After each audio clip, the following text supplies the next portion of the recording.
You're listening to the Life of Lozo podcast. We are live here at Life of Lozo. He is the funniest, smartest, sexiest guy I know.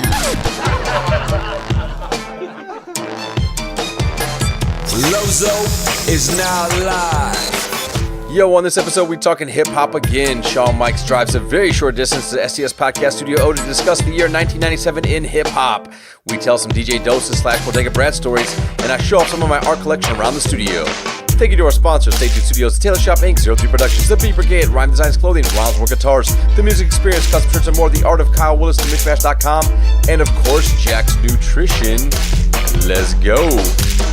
Yo, Life of Lozo podcast. We are live here in Orlando, Florida, Studio O in the new digs. And welcome back to the show. Shawn Mics, what's up, fam? Yo, man, I'm chilling, man. Thanks for having me back on again. Always, bro. Always, man. We talking hip hop, and we're talking the year 97 this episode, man.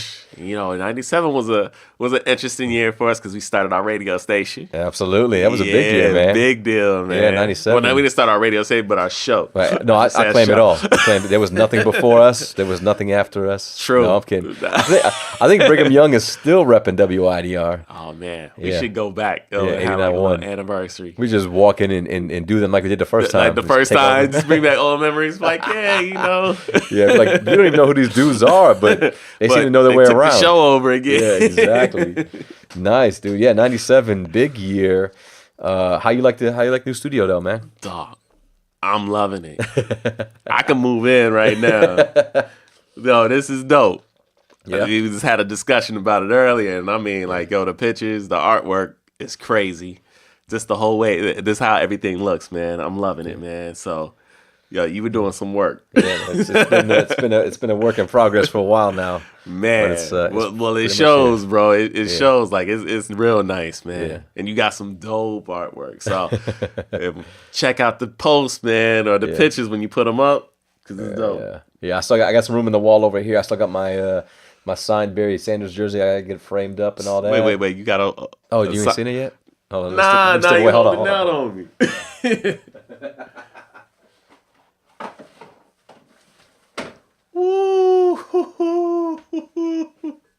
Nah.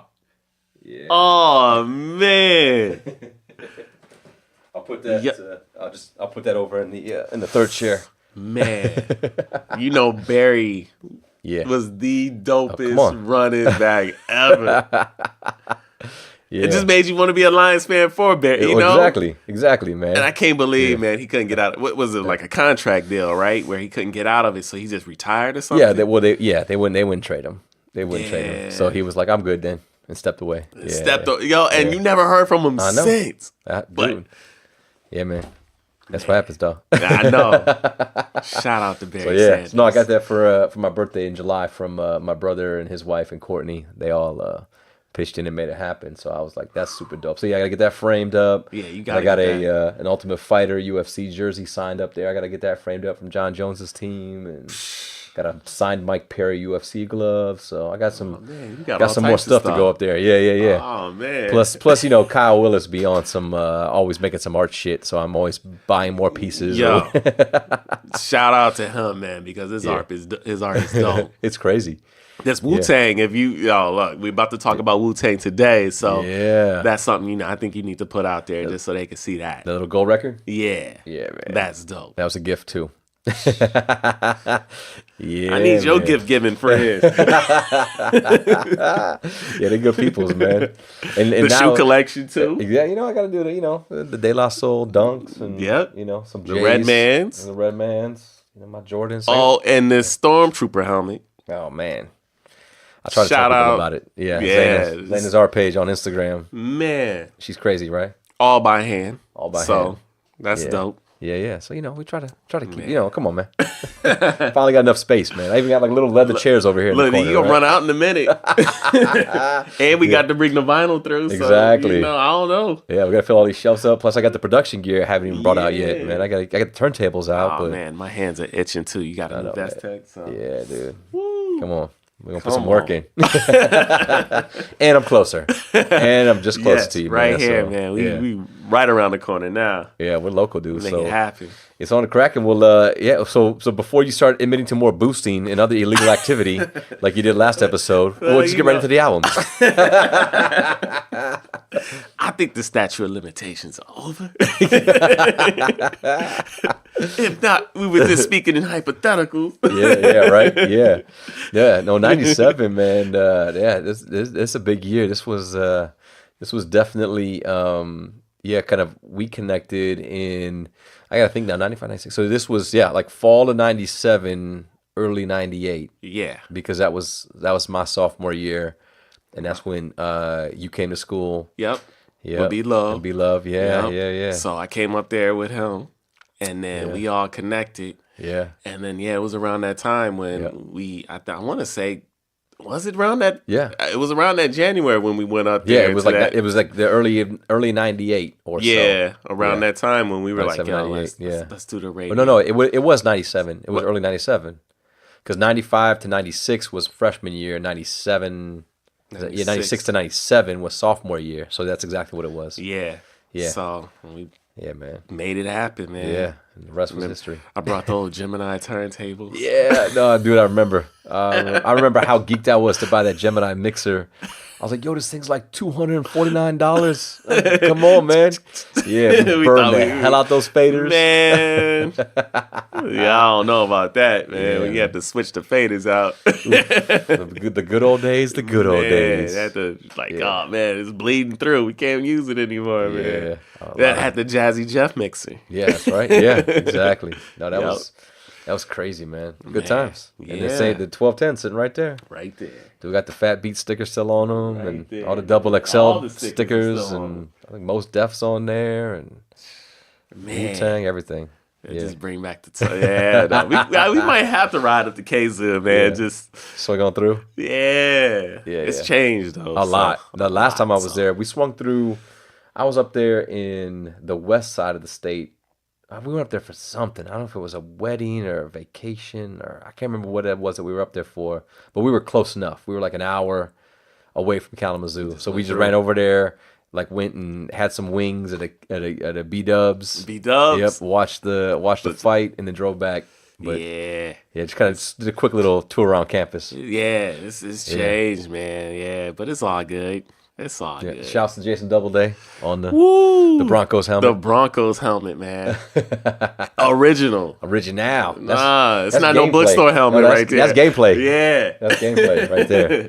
Yeah. Yeah, bro. Yeah. That's nice. I need that signed Doubleday jersey. That's what I need too. Jason, if you got any, man, come on, bro. Yeah, look, you got everybody else signed up here. I need the Doubleday joint signed right next to the Sanders joint on the wall. Now that would be dope. I need that. That would be dope. You gotta know. Yeah, you're gonna have to put it up there, man. Yep, that number 5. I need that number 5 signed.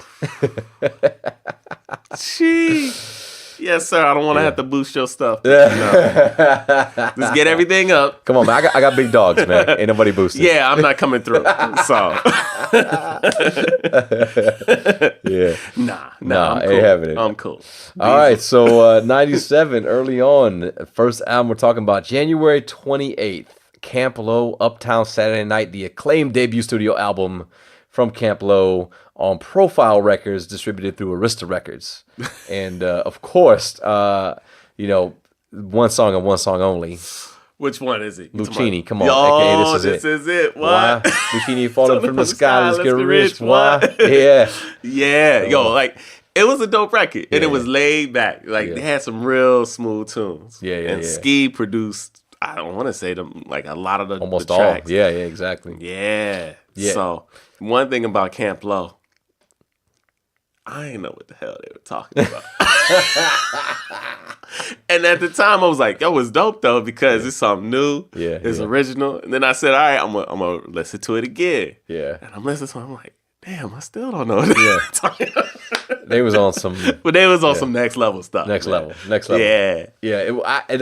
For me, it reminded me of just that 70s... that was their whole... It was the 70s, low-key, jazzy... kind of like beatnik. Yep. You know, kind of like feel. And just real laid back. Yeah. Just like, yo, you could chill. You Yeah. could chill too. And that's the first time I heard about Amaretta. Right, exactly. Amaretto. And I was like, what? They what's sipping this? Amaretto. Yeah. So. Yeah, I like the album. It was all kind of that chill vibe. And I think, you know, it was one of those albums, those songs that you could play like early in the club, like right when people started to kind of show up a little bit. Yeah, you know what I'm saying? Like people like they got chill. their drink and they just sitting there doing that 2-step, exactly, just chilling, kind of getting it going. Now, do you remember the story about this record though? No, I don't. What story? Now you don't remember about Doses with the remix. Oh, yeah, okay, yes. Okay, yeah. Oh, yeah. Well, anything Doses related is, you know, it's going to be high. Or Bodega Brad now. Bodega AKA Brad. DJ Boo, a.k.a. head of the Drunken Monkey Clan. Yeah, you got to call him by name now. Now it's Bodega Brad. You know what I'm saying? Yo, now you remember when he did the remix? He had a little remix with the Too Short. Oh, yeah. And he played it for us. Yeah. And then we invited him to the radio show. That's right. And White Shadow was there. That's right. Now I remember. And you remember White Shadow dropped his remix. And yo, so he's chilling in the car. They coming down from BC, Battle Creek. And all of a sudden, his remix is played on the radio. Dude, and oh, damn, he was hot. You know what's so funny? Yeah. Yeah, he rolled up in the lady limo. Yep. Which was the MPV. The MPV, yep. MPV rolled up in the MPV because you know Bodega, in Battle Creek, but you know clearly was born in another life in New York, which is where he lives now. Yeah, right. Definitely. So like he had to be rolling in an MPV like the rest of the Wu-Tang Clan. Everybody jumping out the MPV like the Wu. Yeah, man. So I remember. Now, I remember that he was heated. And when he came in, White Shadow dipped. Oh, after he played the record, he was like, all right, y'all, I gotta go do my spot, so I'll check y'all up. So when he came through, he was like, yo, who played my record? Yeah, He's like, your boy White Shadow, you might want to go talk to him. Yeah, no, and Doses, Brad, he was known for handing out high fives, but made in a fist into your face. Oh, yeah. Had the old pimp smack on him. The original dab right there on you. Oh, the original dab. Yes. Do that. Bodega. With the pimp hand. Pimp hand strong, man. Yeah, so, I think he was not happy about that. No, I don't think do recall that. I totally forgot about that. Yeah, we had a lot of hot moments at the station. Yeah, it was, man. And this was one with the whole Can't Blow. It was with the This Is It. Yeah, because I remember that was I remember that being an acapella. Yep, it was on. Yeah, right, and then being able to play that. Yeah, because I used to love that same acapella, but I remember it was like off limits. Like, yo, you can't remix that no more, man. Nah, when we heard it, we were like, this is a real dope remix. Yeah, we're not gonna say what the other record is, so he can do it himself. But and then he dropped it on the radio. Yeah, I remember that. And then he dipped, and he was gone. There's only two other times that I've seen Brad more crazy.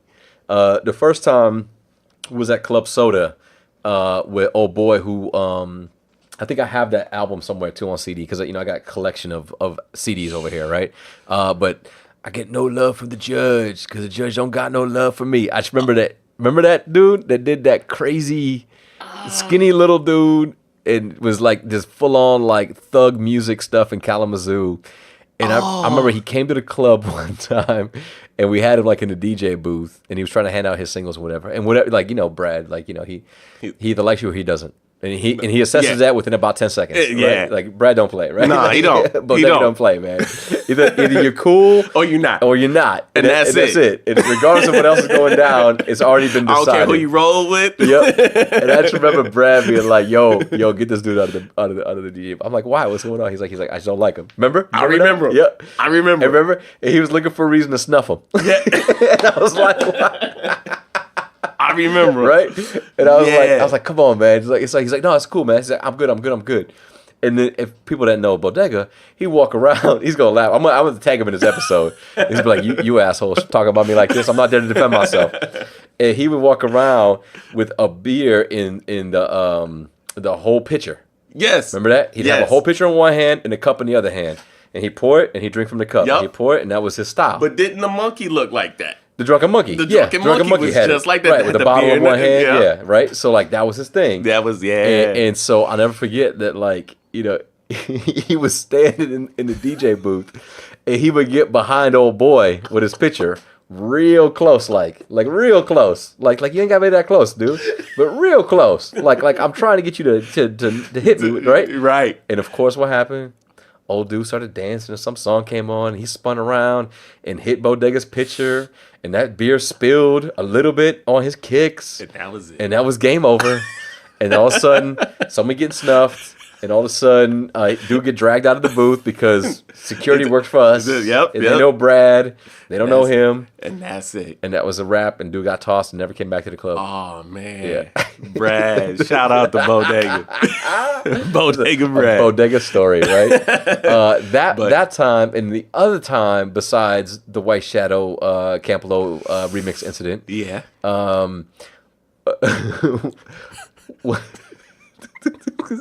This dude's a trip.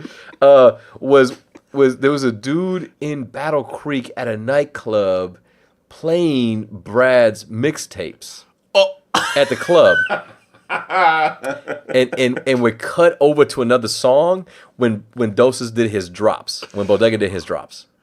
So we'd be like, you're listening to DJ, like whatever, right? Yeah. Whatever part of the mixtape was happening where he would drop that it was his mixtape, dude would cut over to another song and then cut back to the mix. Wow. It was running through his mixtapes live in the club like it was his own live mix. Wow. And I remember Brad told me, he's like, yo, this dude, like somebody called him, like, yo, like, and like put the phone in the club. Like he's playing your mixtape right now. Like it's his shit. And we literally rolled up to that club. And if the club was packed, and like they knew Brad because he was from BC, they're like, "No, you can't come in." Like it's gonna be a problem. No, it's gonna be a problem. We waited out in the parking lot for like an hour and a half. And the MPV is always packed. So MPV is come on, rolls deep, rolls deep, rolls deep, bro. Rolls deep, man. I don't care how fresh Brad looks now in his polos working at the radio station. We know the real. Yeah. The real. You gotta say, yeah. He was a hood cat. Brad don't play, man. Brad don't play. So anyway, but so thank you for reminding me about that because I forgot that was an issue. And that's what I remember about Camp Low, man. Is definitely like that remix. Yeah. And I mean, it was a just all around dope album. Yeah. You could really chill to it. Yeah. So it was chill. And it was different. Very different, and even the artwork on the album cover was dope. Yeah. So and then the beats were like, because I want to say Ski's from I guess down south. He's got to be with that type of funk. Yeah, and I mean just the type of newness that he brought to the scene with that record, and they're from the Bronx, so exactly. Bringing those two together, man, it was something. Yeah. It was something unique and fresh. Definitely, something I would say, new and cool. Yep. Yeah. All right, March 25th. 1997, Notorious B.I.G. Life After Death, second studio album, and unfortunately, final studio album. Yeah. And I think right here, this record, Biggie was really into it, man. Yeah. It seemed like when you watched the Hypnotize, I think when we first watched that, when we saw that video for the first time, Hypnotize, we were like, yo, this is pretty dope. It was like a movie script. They riding around in the car, in reverse. Yeah, reverse. Biggie's doing his thing, with the boats, So I think this record, he really came through with it. And wasn't it a double LP too? Yeah, double LP, and it was like literally a couple weeks after his death. Yeah. That it actually dropped, which was crazy. And we were down in Florida. Well, we talked about that last show, in 94 when we were talking about it. We were on spring break when he got shot. Died. Yep. Yep, when we were listening to the radio in Atlanta. In Atlanta, We were playing nothing but back-to-back Biggie stuff. All day. And there was a lot of old stuff and then some of the singles from this album because it hadn't dropped yet. Yep. The whole album yet. But yeah, man, that was... And Hypnotize was the record too. Everywhere you went, you heard that record. But Sky's the Limit. That was a dope record. Papa Twist. Pink Gators, my Detroit players. Tips for my hooligans in Brooklyn. Yeah, I love it. More Money, More Problems. Yeah, I mean, so many, like, you had guest appearances you had Jay-Z, 112, Lil' Kim, Mace, Bone Thugs and Harmony, Too Short, DMC and Run DMC, R. Kelly, The Lox, and Puffy, obviously. Yeah. Like, I mean, there's so many songs on there that, like, you hear Hypnotize, but then even going back and listening to like Kick in the Door, Yep. and More Money, More Problems, obviously, and then, man, even what was the Sky's the Limit? Yep. Man. Yeah. It was just so many records on there Yeah. that it was a really well balanced record. Yeah. Man.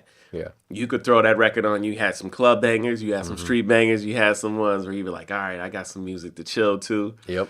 You know, so and then in the famous line in the R. Kelly one, where everybody is like, "Whoa, Big's not here." He kind of cleared this up when R. Kelly's talking, "B.I.G. Bring that ass to me." It's like, whoa, pause for a second. Pause, man. Pause.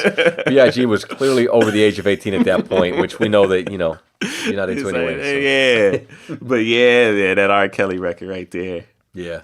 And then going from New York and then doing a record with Bone Thugs and Harmony. Oh, yeah. And then he's spitting on the record just like them, Yeah. So I thought that was, Big came through on this record. And unfortunately, it was his last record, too. So Yeah, I can't remember if it was Kool-Aid. Somebody I was talking to about him and his style and this record and, like, the fact that he did so many different styles right, of different types of songs, and he spit over all of them, that it was kind of like, had he only had a chance to do another couple of albums, I think it really would have changed the game. Like, you think of, like, people think of Big and, like, a lot of people, like, he's, one of the greatest artists of all time or whatever. But I think that it would have been even crazier had he had a couple more albums to be able to just branch out into all those different styles. And do some different stuff. Right, because people weren't doing records like with R. Kelly and 112 and all them. Nah. Yep. This right here. Yeah, for him to be able to go from... Oh, you know what? Actually, I take that back. I think it might have been an interview I saw with Mace. They had him on the radio the other day with this whole, like, Mace and Cameron beef and all this stuff. And I think he was talking about penning a lot of the Bad Boy albums after Big had passed.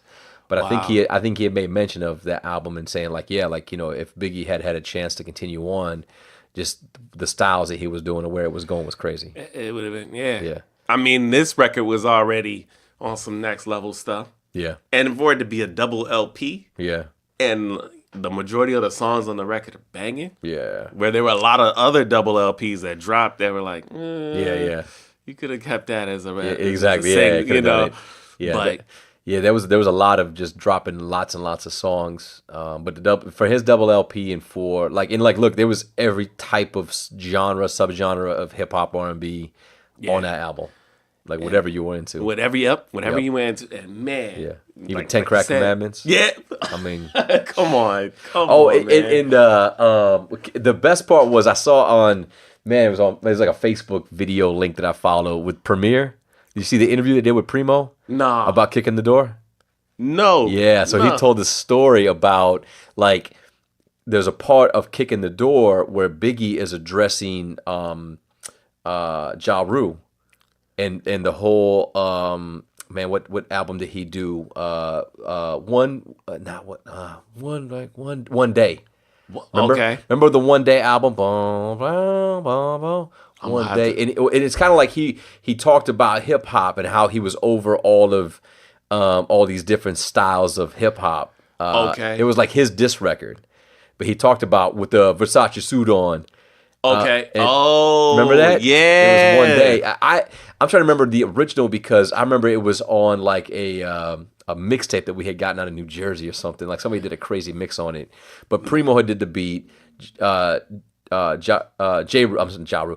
Rue the Damager. It was his. Oh, J. Rue. Okay, J. Rue. Oh, yeah. The J. Rue song for One Day. Yeah. Okay. Yeah. And he was talking about gangster rap and the Versace suit, like all this stuff. Remember? Yeah, because J. Rue is known. Yeah, J. Rue don't hold his tongue, man. Right. And so he dropped that, and then Kicking the Door. There was elements of Kicking the Door where Biggie was addressing that song. J. Rue.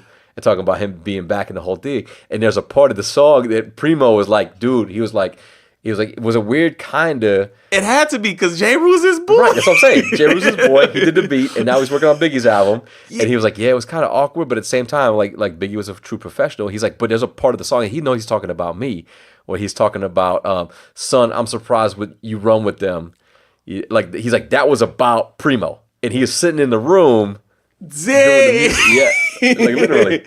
I didn't know that, man. You got to watch that interview. I got to watch it. It's dope because he talks about that. Like, yeah, he's like, we had a short conversation about it, but like, it's all professional. We all made music, but like, he knew he was addressing that diss album, and then he just slid it in like, son, I'm surprised you run with them. Wow. Something like that, yeah, and that's what he said. Yep. Yeah, on the record. Because he was, wow. And you sitting there like, wow, I'm being dissed by, and I'm making the record right here in front of you. It's like, but yo, it's hip hop. It is what it is, man. And big. And that was another thing, too. There's a show, Jesus and Mero on Viceland. And Black Thought was on there. Right. And he was talking about how he thought they were being dissed by Biggie. Yeah. On, the Bad Boy? Not Warning. Bad Boy. Yeah, and it was like where he was like, sound like the Gucci whack to me. Take those rhymes back to the Flavor in Your Ear remix. I think it is. It was Flavor in Your Ear remix. Yeah. So Black Thought was like, yo, I can't believe I thought he was dissing me, and he wasn't. Right. But then, so he kind of cleared it up, and then they made that video. What they do? Yeah. And they had a scene in there that looked like Biggie. Yeah. And they didn't. And he said we really didn't even really think about. Yeah. Biggie had a video like that already. Right. And he thought we was making fun of him, so they got a call from Biggie, and he was like, "Yo, man, I can't believe after all the love I showed you, you still dissing me." Yeah. And they were like, "No, what you talking about?" He was like, "Yo, the video." And then they was like, "No, we weren't dissing you." He was like, all right then. So then he had an interview, and then he was like, I don't have no problem with the Roots, but I can't say anything about Brooklyn. So they were like, "Oh, how you gonna put that out there?" But that's how. But he, Black Thought was saying that Big was this. No matter what, he was like a true professional, man. Yeah. So when it came to that, he was like, "It really don't matter to me." Yeah. So that's cool, man. It's crazy to hear like some of these stories. Yeah. Man. No, I was like, what? Like I never put that together. But it makes total sense. But it was dope to hear it from Primo's side. Like, that is something, man, to be sitting there, you getting dissed by somebody, like you bobbing to the beat, and you're like, that's dope. Like, hold on, you talking about my crew. Boy. Yeah, my boy. And now you talking about me. Yep. All right, there, whatever. Yeah, it's hip hop, right? That's crazy. So one of my most favorite albums of all time. Yeah. Obviously, like it's just there's so many bangers on that, and when it dropped. I mean, it was like that's all you heard in the club. That's it. You couldn't get past Biggie. No. Nah, every mixtape that came out had something Biggie on there. Yep. Like you said, every club. Yeah. I mean, it was Biggie everywhere. Yep. And I feel like he probably knew, man, it was his time because he kept talking about it, man, and there you go. Yep. So. But yeah, he put a dope album out, man, to make himself as one of the best in the game. So. Hell yeah. No, that was a good album. Cool. All right. Well, June 3rd, Wu-Tang Forever. Second studio album of American hip hop group Wu-Tang Clan. June 3rd. Wu-Tang. Loud RCA. Yeah. Man. Abomatomically. Man. Socrates' philosophies and hypotheses. Yo, come on, man. That record, you had what? Cash Still Rules, Triumph. Yeah. Heaters. Yeah, man. It was another double LP. Yep. Yep. Yo, there were so many records on there. And that was like, because you had, you obviously had the first one drop, and then you had a lot of the solo albums drop. And so when this came out, you're talking premiered at number 1 on the charts and did 612,000 copies its first week. And then was eventually certified 4 times platinum. Wow, I didn't know that. June, July, August, September, October. So in 5 months, four times platinum. Wait, 4 times platinum 4 that times year? Platinum that year, 4 months. Wow. Yep. Wow. Shout out to the Wu, man. That's big. Yep. Yeah, it was a dope record. Yep. And RZA, once again with the beats. Yeah. I mean, I don't know how he do it, man. Yeah. I don't know. He gotta have records on deck because the crazy, like the samples and just how he puts stuff together. And then when you got the crew like that, man, there's no way everybody gonna come correct. Right. And it was dope because I remember the video for Triumph. Like it was like world premiere. I know. You know what I mean? Like that was the heyday of like MTV. Man, and it was like every crew member had every crew member had Shine on that record. Yeah, man. Man, the only person that was kind of missing was ODB. Yeah. But I think I don't know if he was locked up at that time, right? Yeah. I remember. He wasn't. I remember really clearly that I think he was locked up. And or he just wasn't. Because he wasn't in the video, right? Exactly. And I want to say they had like little clips of him that they yeah. put in the video. Yep. So, and it was funny. Once again on Deezus and Mero, Method Man was on there, and he was talking about ODB, Mm-hmm.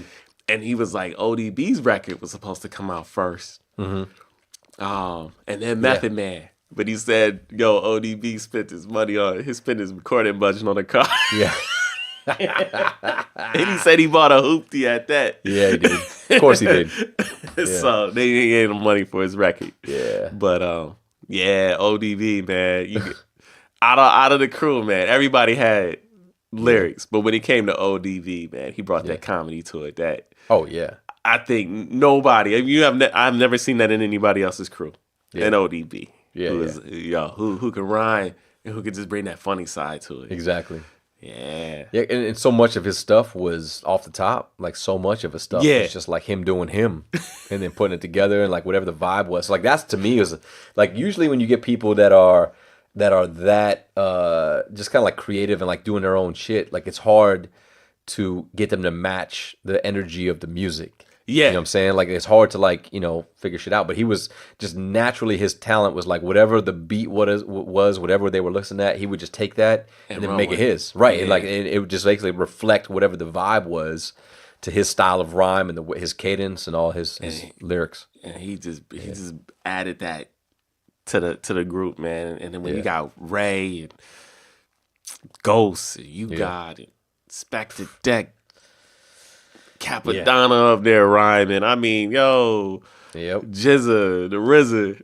Yep. I mean, the whole crew. Yeah. It was one of the dopest crews. Yeah. And when they came together to make records, it was magic, man. Yeah. No, and I'm mad that dude got that only Woo record right now. Oh yeah, that Martin Shkreli guy. Yeah. He's got. I heard he's got to sell it or do something with it though. Man, because he's locked up too, man. Man, I wish that record would come out because I'm pretty sure it's dope. Man. I hope so. Like that would be my guess. Like I hope so. Like he plays a couple like snippets of it online. Yeah, like, he plays some, but I would think so. Like there was a lot of effort put into that record. Come on, one copy. Come on, man. So hopefully that record could come out. But the Woo. When they get the crew together, man, it's crazy. Yeah, and they got a Grammy nomination for that. Yep. Wow. In 1998. Yeah. I didn't know 4 million records though. Yeah, well, it's technically 2 million because double disc. The double LP though. Yeah, so they have to they count them each individually. Yeah. When it comes to but that's still a lot, man. It's nothing to laugh at, man. Right. And you got to think of like you're talking 97, man. You're talking. There's a lot. You got Biggie. You got Jay-Z. Yeah. You got Tupac. Like all these people.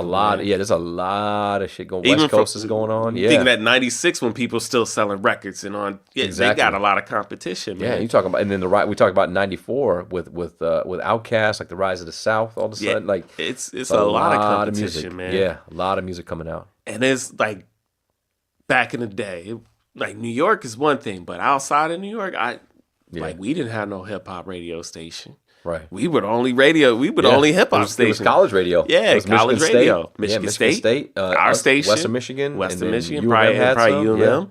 So that's all you had to run to. Yeah. So to sell 2 million records on the strength of like just people loving the music, man, that's a lot. Yeah. Where now they counting streams and this and that, but that's all. Yeah. That's all other game now. But that's a big. That's a big deal. Right there. Yeah, heck yeah. No, it was one of my, like I said, being a Wu-Tang fan. I like it's for me like the Enter the Wu-Tang, the 36 Chamber. Like that's just the epitome of like it's hard. Like there's solo albums that I feel like I think Method Man to Cal. Right? Yeah, I think Old Dirty Bastard's first album or I guess only album. Yeah, he didn't have a second album. The first Raekwon like. those first solo albums. The Ghosts, the first Ghosts. Like there were classic songs and feels. Like those albums were dope, but like to me, Enter the 36 Chambers by far was just like the best crew record. Yeah, the crew record, the rawness of it, everything about it was dope. But then this one dropped, and I was like, all right, Wu-Tang Forever, like, cool. Like, it sounded again. You know what I'm saying? Like, it's almost like they bubbled up that last little bit of magic of, like, here's everybody before it really got crazy. Got crazy all the affiliates with and everybody. everything. Yeah. Yeah, it was super dope. So, that's it. Shout out to the Wu. Yep. All right, a couple weeks later, June 24th, Wyclef presents The Carnival. Ooh, yep, the debut, from the debut album. Yep, from the Fugees. And he kind of his executive producer of this album and the whole thing. Yeah, I remember seeing the "Staying Alive" video. Mm-hmm. That was the single I wanted to say that came off of it. Yep. And they coming through with the butterfly collars, doing the whole BG look with the Saturday Night Fever. I was like, all right, Yep. and that was another club record too. Yeah, right there. It was, and then Gone Till November. Yep. Yep. I be gone to November. Yeah. Guantanamera. Guantanamera. Yep. Guantanamera. Yeah. But like I like Wyclef, man, because he brings that street storytelling edge to it. Right. And like, the dude could play mad instruments.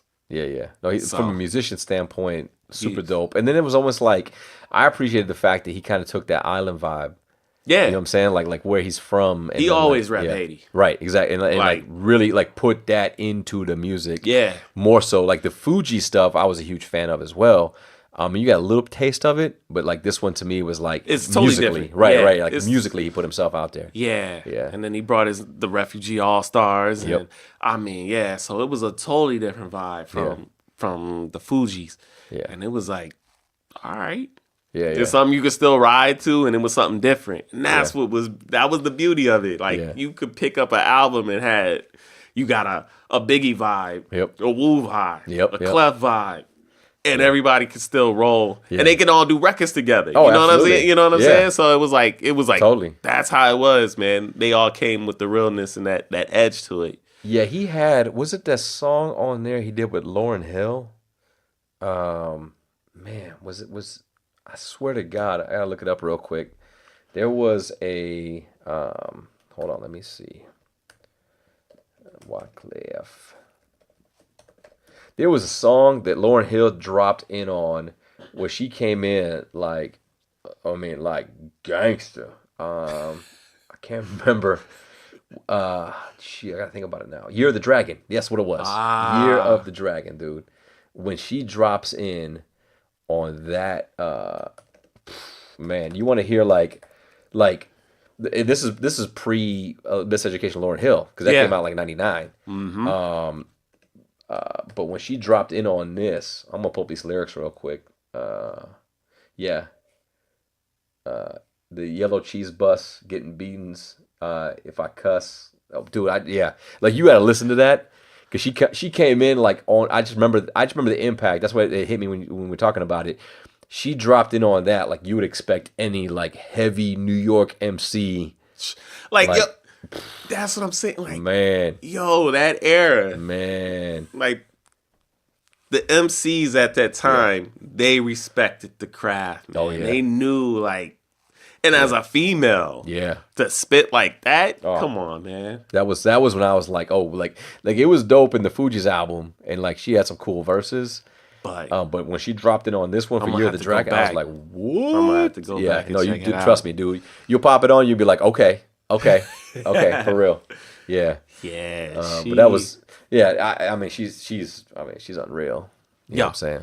I know, just unreal. I know, talented. And then like once again.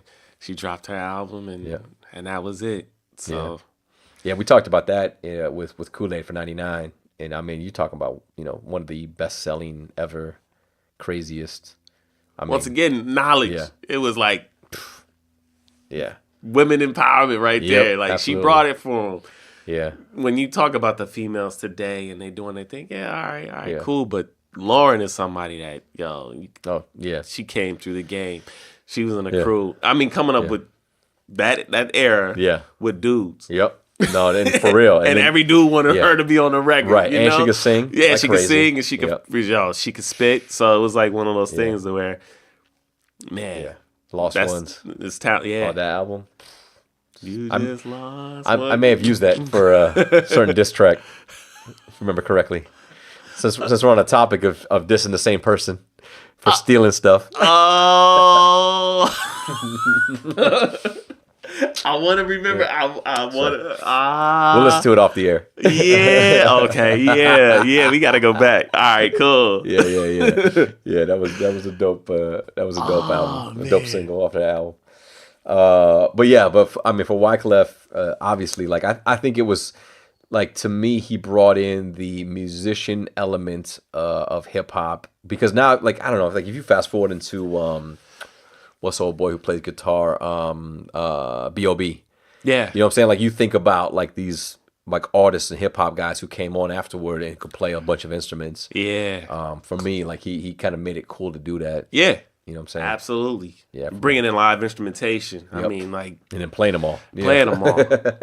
It's So Wyclef and the Fugees, they definitely brought something. It was something different to the game that's still around today. Still around, absolutely. So, and then same day, same exact day, Crew, the Dirty 30, CRU. Only album released on Def Jam. I know. Yep. I know. I remember the single, Pronto. Pronto? Oh, you had Pronto, you had Just Another Case, and Bubbling. And Bubbling. Yeah. Just Another Case was dope. Oh. Dope. And it had Slick Rick on there too. Bronze. Man. Yeah. And my favorite of all time is still Bubbling. Oh, man. Yeah. Pronto is me. Yeah. Oh, and really? I want to say, because I want to say we used to like mix it. Yeah, well, we had the singles. And we used to we used to battle with it all the time. Absolutely. So that record right there, when you hear that beat, oh man, I just love that, like boom, boom, boom, bubbling, bubbling? 1, 2, bubbling, bubbling. And that was the thing too, like yo, you hear that record and you're like, all right, man, like everybody, you could pick up a record and didn't even know the group, and you could still walk away with something like, all right, this is pretty dope. Yeah. And it was 30 tracks. Well, not 30 tracks deep, but it was a lot. Yeah, it was heavy, man. Yeah, they got some. They charted with the 2 singles for Bubbling and then Just Another Case. But Just Another Case was like that storytelling. Yep. Type of song. Yeah. Yeah. About hood stuff. Yeah. Exactly. Know? Yeah. But they were a dope like tag team. Yeah. You know what I'm saying? Yep. But man, it's unfortunate they only had the one album. I know. Yeah. And that's the thing, man. It's like, dang, what happened to these people, man? Yeah. I'm gonna have to Google them. Yeah. So but Crew, man, big, and they had some dope music. So they were also kind of in that vibe, like in that middle of, like we were talking earlier, like not heavy like Wu-Tang. You know what I'm saying? Like they're almost like in that De La Soul. Yeah. Kind of like Tribe. Yep, you know a lot of loops. Yeah, a lot of loops, and not real heavy on the like the drums or anything like that. The beats, but it was, everything had its place, and they rolled the beat. Yeah, and it was a real nice rhythm to it. So good production, good clean, kind of dope production.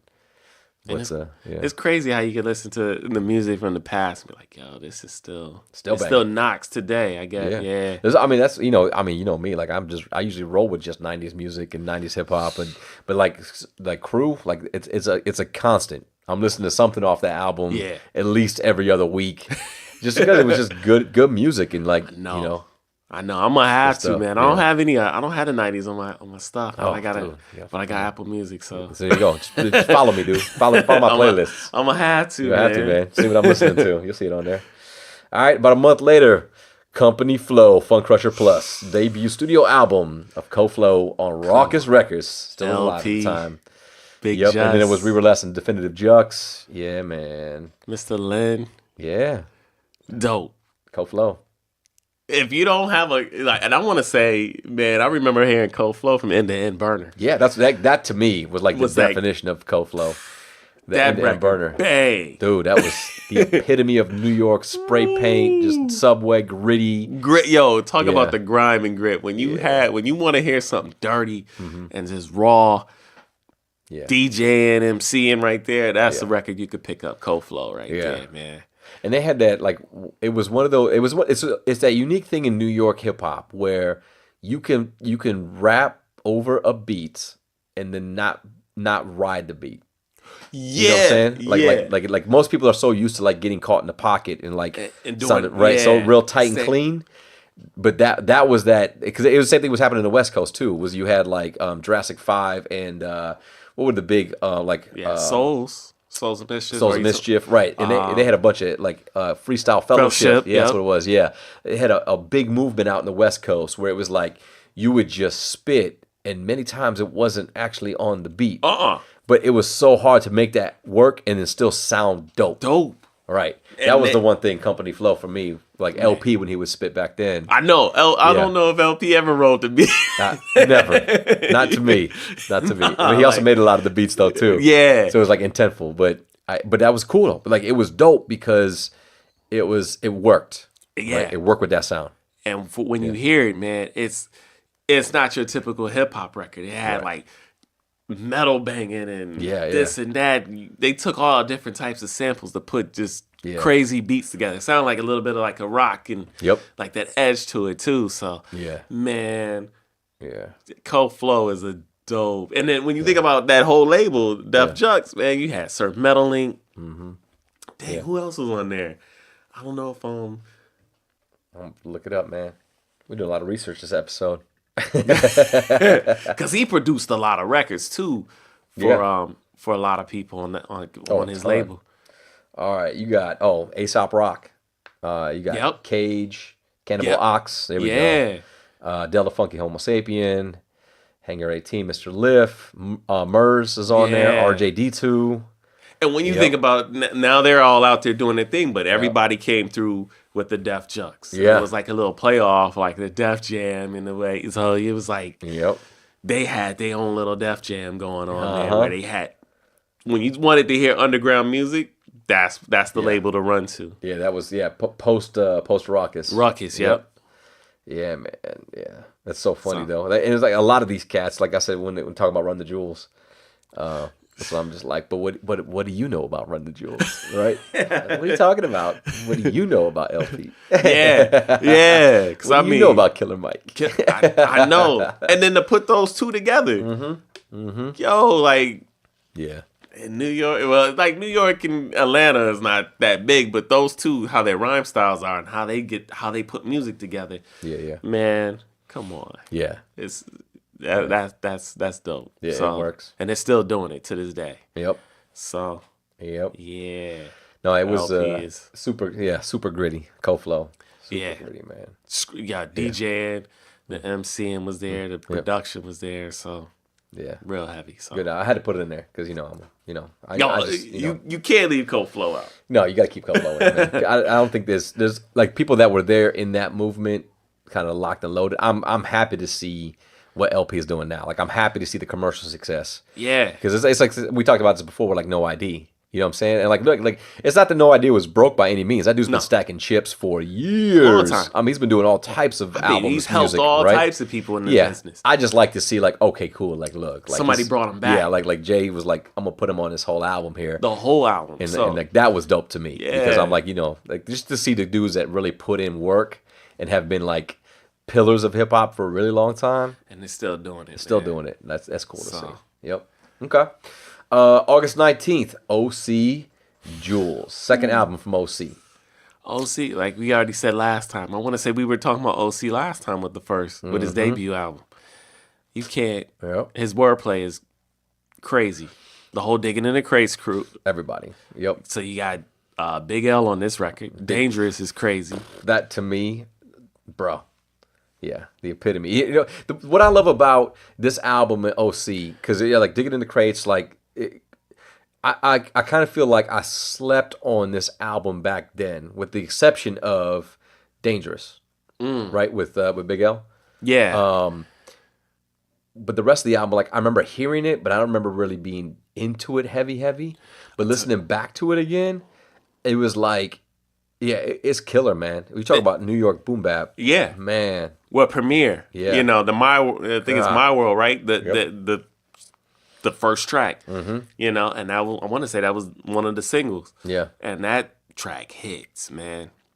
And when you hear OC spit, I've never heard another MC spit like him. No. Like original. And Right. Big L, like that whole crew. Yeah. When you got like Diamond D, Big L, Lord Finesse, Showbiz and AG and all them. You don't hear music like that anymore, man. You don't hear MCs like that anymore. So to have this type of record, man, and be like, all right, it's all right. That's a time capsule right there. When you say you want to hear something, you want to learn how to rap, Right. You know, the other funny thing that they caught in that record too that I really enjoy being like kind of having been a producer and done like music recording is they have that New York punch in. Which is like, for me, I love that. Like, I love the fact that I can tell you just punched that in because you didn't breathe. It's like you did some dope ass line, and then after you said that line, you probably were like, "Yo, that's crazy," right? Like just the excitement of that, and somebody be like, "Yo, shut up, we're trying to record," right? Whatever, right? Like the fact that they had, like, you could hear it in the albums, like in the songs of that New York punch in, where like you say a dope ass line, and you had to come back and then drop the next dope ass line. You know what I'm saying? Because like, you know, I don't know, it just took me back into that phase of recording that way. But it was a lot of that in this album, which I love. You got a good ear, man. 'Cause I don't pick them up. Oh, dude, you gotta listen because you could tell because when a lot of New York MCs like that, when they spit, there's so much usually like passion in the way they're doing wordplay that you can hear them breathe in between bars. Like it's so clearly because number one, a lot of these albums in the studios they were cut in. Right. They were. Yeah. It was just like they did because even like the old like Mos Def albums and like a lot of the ruckus stuff was like. It wasn't in the best of recording spaces. But it was dope ass music. Dope music. So because of that, and they didn't know how to use sometimes limiters or, you know, whatever, you would get the breathing. You would get some of the background noise. But you could tell when somebody did a punch in. It's like, you could just tell. Yep. Go back. You could hear it. I could hear the mic. It was Nas's album, and when Nas did One Mic, I think it was that album. There was a song that he did where I was like, oh my god, all this punching. Jesus. Like did he say one line and then like it's like did a line and then skip the line, then rap the line, then skip the line, then rap the line, and skip the line, and then came back into the other line. Wow, yeah. No, it's just like too much layering, man. That's just me though. Like that's I think it was One Mic. I'm trying to remember what song it was from Nas that I was like, nah, man. He's like, it's too much, man. Yeah, it's too much, bro. That's not you, right? Stay on the story. Yeah. But it was, this album, I heard a lot of that. I remember that. Yeah, well, probably, because he's Ron, he's an MC, he's a lyricist. So, oh yeah, no, so when you put when I think of lyricist right there, definitely OC is that one. And he's another one, like you said, that kid. When you think going back to the first one, like Time's Up, is it's like that whole. I'm not, like you said, I'm not taking a brow. I'm just rhyming. Exactly. I'm just going. I'm going. Yep. And man, I wouldn't want to be, if I was an MC and I had to face them like in a rap battle, oh man, it's like one of those. Yep. Not going to be fun. Nah. Exactly. Cool. All right. September 2nd, 1997. Master P, Ghetto D. Make them say, na. You know what? All right. So I want to say we got this record. Every Master P record that came through the station, we had to clown. Oh, we clowned. We clowned heavy. But man, going back now, being older and seeing what P has done, like he really did something for New Orleans. Oh, man, you know when you think about it, like he took that style. Yep. Although you had Atlanta booming, you had Tennessee booming, Texas booming. Really, nobody out of NO was really doing anything. Right. And then he came out with the whole No Limit movement. Yep. And I mean, all right, I give him his props, man. Like he did something. Because then there's really, you got Cash Money. Right. You got No Limit. Right. You really don't. And then you got J Electronica out of New Orleans. But other than that, you don't really hear a lot of artists out of there. But I'll give P his props. Like he really put them on the map, and he repped hard. Right. And the funny thing was, like, to me, it's like you can't have the same love for like Bad Boy, right?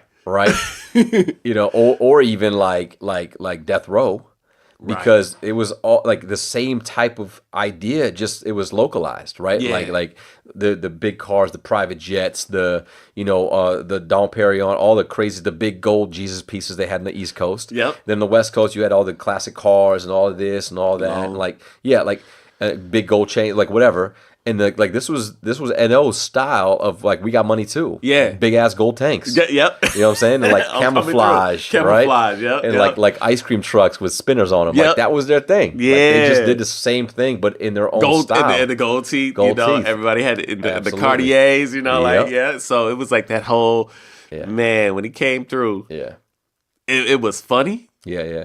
But when you look at it, man, when you go back and you look, you say, all right, man, you really did something for NO, man. For sure. And even the album covers. Exactly. It was silly because they had the gold diamonds around them and the name, and they had everything was embellished. So it was like, yo, this is like, you look at it and go like, all right, man, we gonna clown this record today. Yeah, we're gonna clown it. Like, look at this ridiculousness. Then you play, you be like, yo, this kind of hot, man. This kind of it's cool, man. It's a but good make them song. say, and everybody rode around to make them say, And then, what was the what was that soundtrack? It wasn't Rhyme and Reason. Remember there was a soundtrack that came out around that time. I remember it on cassette tape. Like, we had it because we were clowning. Because it was the same thing. Remember me in White Shadow's basement and him doing mixtapes? Yeah. On the 4-track recorder? And we did, what was the name of the one that you and I did? The mixtape. Hold on. God, I don't remember. It sounded like it should be like a strip club or something. I don't remember. Oh man, no man, I can't remember. There's just so many damn mixtapes down there. I just remember like we would clown those albums, and then they would throw them on mixtapes, do remixes with them and shit. Yeah. Like But another thing too, they banged in the club. They banged heavy in the club. Like, man, you had to put them on. You had to, so you couldn't get away with it. Yeah. So it was like after a little bit, it grew on you. Yeah. And you walking around doing the whole Master P. Yeah, exactly. And the little bounce. Yeah. So. Bump. And then C Murder, Silk the Shocker. Yeah. Oh man, they had the whole and the Mystical joint on later on. Mystical, man, still to this day, I think Mystical's like one of the most slept on. Yeah. Like that dude, when he was, doing his thing, like to this day, he can still spit like that. Yeah, but like his lyrical content, the way he told stories, and the style in which he did it, crazy. I know. Yeah. I know, and nobody to this day, like once again, he's an MC in his own class. So nobody could come next to him or touch him like that because he had his own and the voice too. Yeah. Can't nobody fly the Swanson Bayou like I do. I know you're not like that because they try to. Yeah. It's like, yo, his style, his delivery is just dope, man. And then I don't know, man. They came through. They had their day. Yeah. Mia X. Mama Mia. She was in the crew. Everybody had a female back then. Everybody, man. Everybody, man. Yeah. So. Yeah. Yeah. It was I say it was widely popular. It was big. It was at the time where like it was in excess. Everything was doing everybody in excess and stuff like that, and they fit right in, and he did it in his own style. But I think also like what I appreciated about him is like knowing what he did for the community besides represent the music. Yeah. But like he went in the community heavy. Yeah, he did. And to try to like help and do some things and buy real estate and do stuff like that. That actually was trying to like make that place a better place to grow up and live. Yeah. Which, you got to give hats off to that stuff. Yeah, definitely. Yeah. And I probably say out of the two. Yeah. Yeah. You should get hats go out to P. Yeah, got to. And for giving us some great times and as we got those records that showed up at the station. All right. About a couple weeks later, September 30th, Common, One Day It'll All Make Sense, third studio album. Yeah. Yep, on Relativity Records. I think his flow started to change around this time, yo. Yep. He started to like bring it down a little bit. He wasn't doing more like the I don't want to say like the DOS effects type of delivery, but all that like that type of so I like this was a better record for me. Yeah. Because it's more like, all right, now I'm starting to get into that where he is today. Right. Like it's that conscious record. Yep. Yeah. Yep, so around this time, man, he's really starting to bring it back and talk about more community and more love and bringing positivity and trying to, you know, right some wrongs, it seemed like. So yeah. A lot of introspect? You know, Yeah, introspection. Yep, Yeah, self-reflection. Yeah, doing that. So, yeah. so I really Common is that dude, man. When you want to listen to something like, all right, man, I just need something to kind of clear my thoughts, get me on a positive note. You can throw on some Common, man, and kind of listen to it, and it's some good music, y'all. Yeah. No, it was a dope album, and yeah, I think there was some real content on that album. Yeah, real content. That's what's missing, man. It's like people coming back, they're talking about something, taking a risk. Right. And for somebody to come and drop an album, and it's socially conscious, politically conscious, and all this, and like it wasn't about. You could tell it's not about sales. It's about I got to get something off my chest, man. Exactly. You know. Yeah. And what I like too is like he always had his dad on the record. Mm-hmm. All the way up to the day he had this last one. I want to say he released it last year, and I guess his dad passed away. Yeah. But even on that record, you can hear like his dad, pretty much on his last breath, man, doing this one last record for him. Yeah. And telling people, like, you know, I'm signing off. You know, this is it. So it's cool, man, to have somebody. You know, not only are you in the game, but you bringing your dad with you. Right. And he's always dropping a positive note. Exactly. To the people. Yeah. You know, that's cool, man. So I think Common is someone like we need in the game to kind of bring that balance. Absolutely. No, it was, I think the whole One Day It'll All Make Sense, like that concept, if you listen to a lot of those songs, it is a lot of self-reflection. It is a lot of thinking about like mistakes that he made, thoughts that he had, you know what I mean, trying to be a better person, what he learned from. Yeah. And that's unique and different, man. Like it's something that I think it's why a lot of people respect him, right, as an artist, because they took that risk and he did something that was, I mean, nobody else was doing that. Nah, nobody. Yeah, nobody. Nobody wouldn't touch that. 97. Not when you got everything from Camp Low and talking about Lucchini and making money to Wu and Wyclef, Biggie. I mean, and then you got this. Yeah. Somebody Hopl. Talking about his past and what the mistakes he made and trying to right the wrongs. Exactly. So it's like, it's totally. But that's the beauty of it, man. Yeah. Like you could pick up, we talking 10 records. Yeah. You could pick up all 10 and each one of them are different. Absolutely. Yep. Different impact, different influence. Nothing sounds the same. Yep. Did No ID? Yeah. Do a lot of work on this one too. No ID, come on. It's my guy. I know. One day I'll meet him. Man. Like, yep. And being it from Chicago, I mean, everybody. Yeah. I mean, you think Kanye. Yeah. That's where it's at. And I think this was the last. I think this was the last one he did with No ID, where No ID did the lion's share chunk of the album. But you can hear it. Like I said, you can hear it because it's, I don't know. It's the same reason why I think that there were some Kanye songs that sounded different and he was self-reflective. It's almost like the style of music that No ID does in a lot of these elements. Like it just speaks to people to like open up about stuff. Yeah. And talk about things. Well, shoot, Jay. That's what I'm saying. Dude, take a look. Like historically, like you look at what songs and how No ID produces, and you're gonna find some really real records. Yeah. I don't know what it is. I don't know if it's a song in his style or if it's him as a person influencing, having conversation. You know what I'm saying? Like I don't know enough about him in that aspect to know, but I would imagine there's some pieces of that. It has to be, man. Yeah, has to be. It just puts people in that space. Yeah, and it doesn't. I mean, it brings out the best of people too. It's not like it's corny, but it makes you kind of think like, dang, all right, you being honest, you being open. Yep. Let me think about it. Right. You know. Exactly. Yeah. So.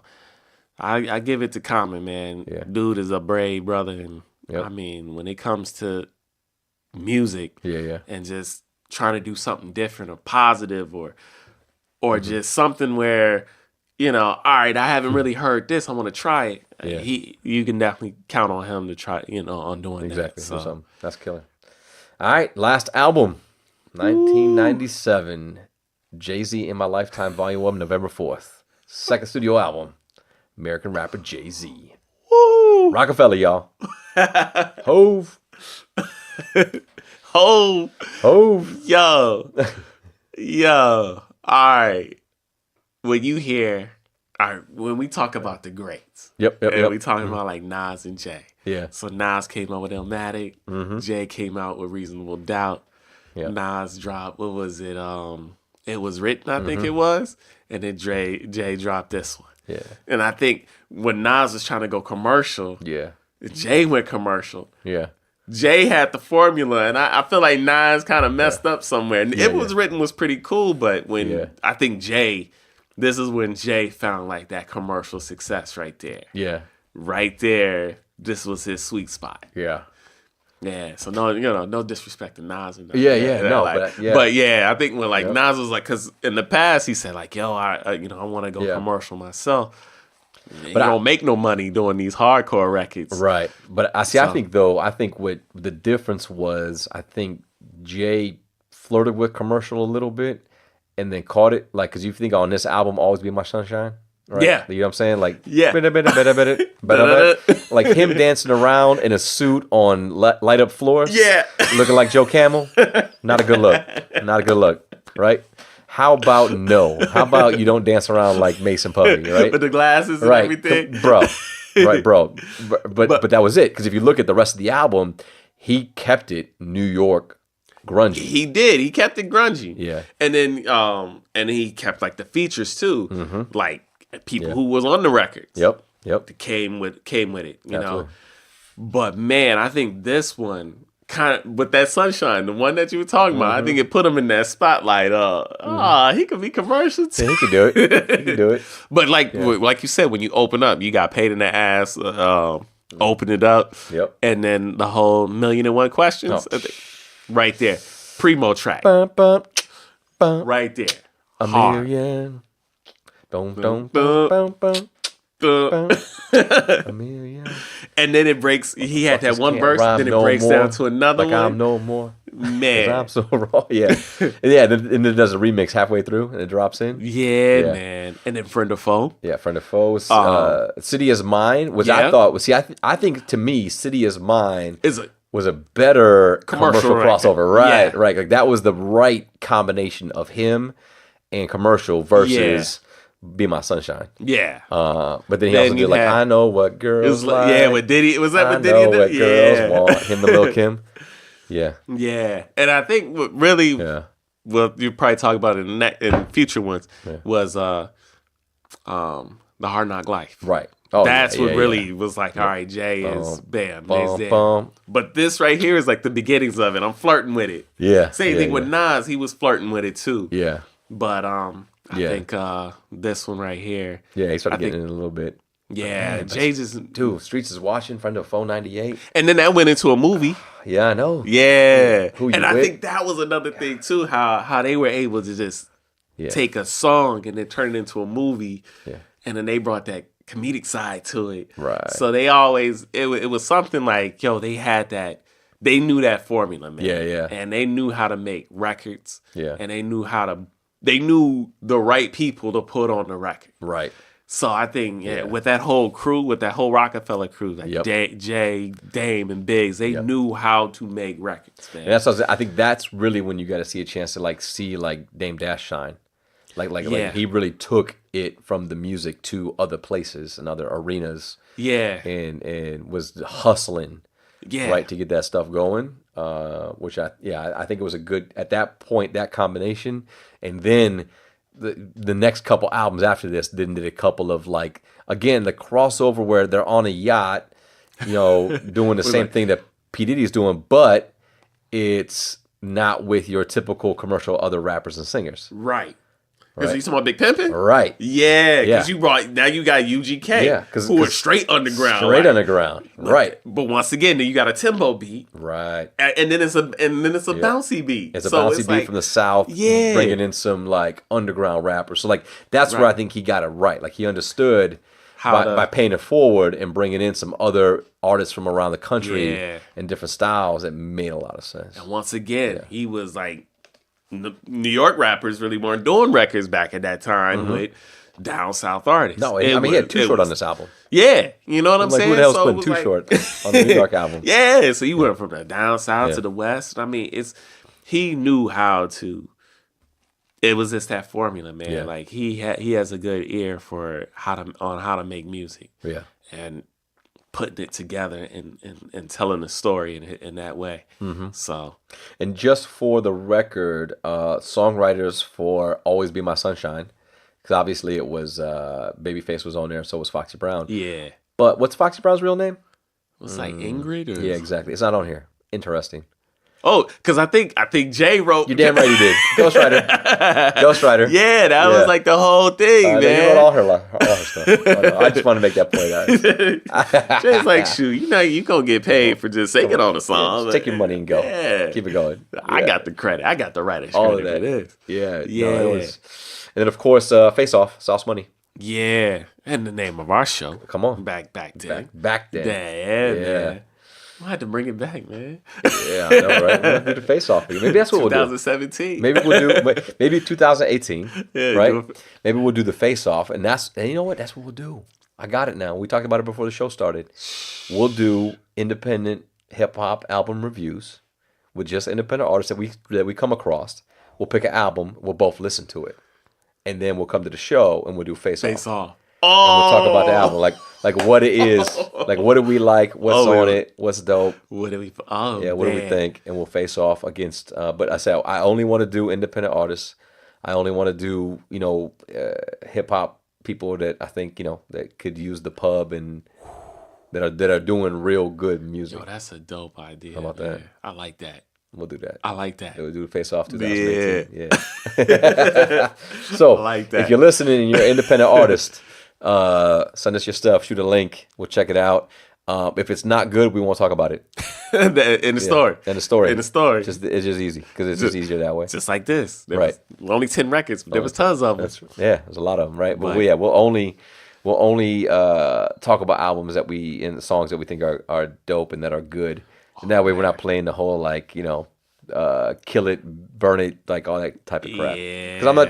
Look, at the end of the day, like anybody making music independently, like do your thing. I'm not mad at you at all. Get your hustle on, do your thing, get your music out, be a creative person. Get your stuff out. But if it's not to my liking, then I'm not gonna shit on it because I don't like it. Right. Somebody else might like it. Exactly. So, Exactly. So we'll just talk about albums that we like. I like that. Yeah. Let's do that. See, 2000, yeah. 17's been a big year. 18's gonna be crazy. That's gonna be nice. 18's gonna be crazy. So I gotta dig out of the box here because I'm still unpacking some stuff in the studio. But if you could see 97, the comic book that you're gonna be walking away with is the Batman with the boombox joint. Oh yeah. I was looking at it. You're collecting, man. Look, I got this. Is my third one, man. Third one, man. I got them up on in my living room. Yeah. See. Man. So I got to get my frames for them too. Just like that. See.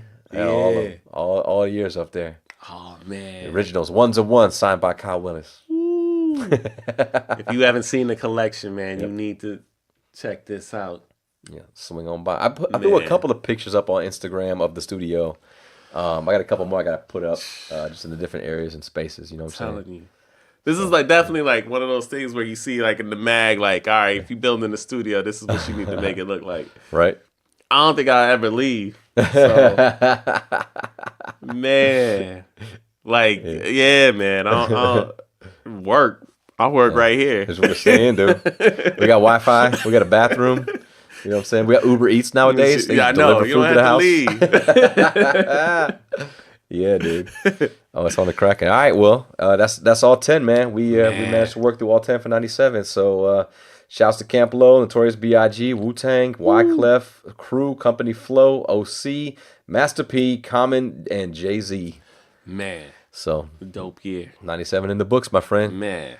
So until next time, and look out for 2018 because it's about to get even crazier. Oh, man. Face off, man. Face off is coming back, resurrected. We may have to call Casper. We may have to call Brigham Young. We may have to call the old crew. Bring the old crew back. Let's see if we can find DJ Slim. I don't know where Slim is.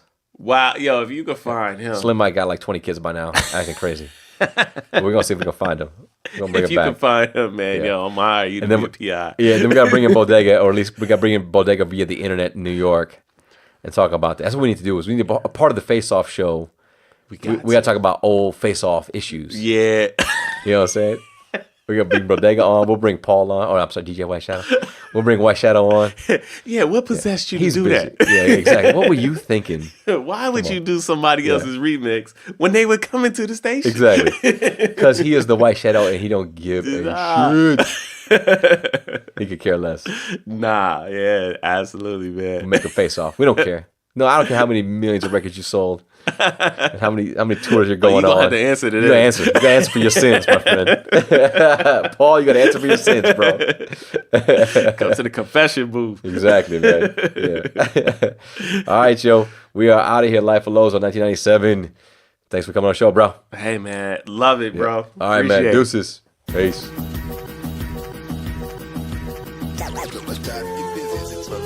The Life of Lozo podcast is brought to you by Stay Tuned Studios, STS Podcast, The Taylor Shop Inc., 03 Productions, The Beat Brigade, Rhyme Designs Clothing, Ronz World Guitars, The Music Experience, Custom Shirts and more, Local Goods Market, The Art of Kyle Willis, The Josh the Man MMA Foundation, TheMishmash.com, and of course, Jack's Nutrition.